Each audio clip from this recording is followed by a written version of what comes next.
महाराष्ट्र की सियासत में बवाल मचा हुआ है। शिवसेना यूबीटी प्रमुख उद्धव ठाकरे ने पूरे महाराष्ट्र में किसानों के मुद्दे पर दगाबाज रैली निकालकर फडणवीस सरकार की मुश्किलें पहले ही बढ़ाई हुई हैं। वहीं अब उद्धव ठाकरे ने एक और बड़ा ऐलान कर दिया है, जिससे फडणवीस सरकार बुरी तरह घिर गई है। तो ऐसा क्या बोले हैं शिवसेना यूबीटी प्रमुख, जानेंगे इस रिपोर्ट में। शिवसेना यूबीटी प्रमुख उद्धव ठाकरे सरकार पर लंबे समय से हमलावर हैं। उनकी ये नाराजगी किसानों के प्रति सरकार की लापरवाही भरे रवैये को लेकर है। इस सिलसिले में उद्धव ठाकरे पूरे राज्य में दगाबाज रैली निकालकर सरकार पर निशाना साध रहे हैं।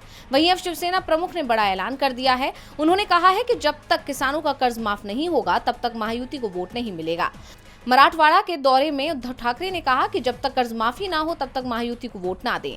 अगर किसानों की मांगे जल्दी नहीं मानी गई तो राज्यव्यापी रास्ता रोको आंदोलन किया जाएगा। यानी उन्होंने किसानों से महायुति के बहिष्कार करने की अपील करते हुए सरकार को ये भी चेताया है कि अगर जल्दी ही किसानों की परेशानियां हल नहीं की जाएंगी तो पूरे महाराष्ट्र में राज्यव्यापी आंदोलन किया जाएगा।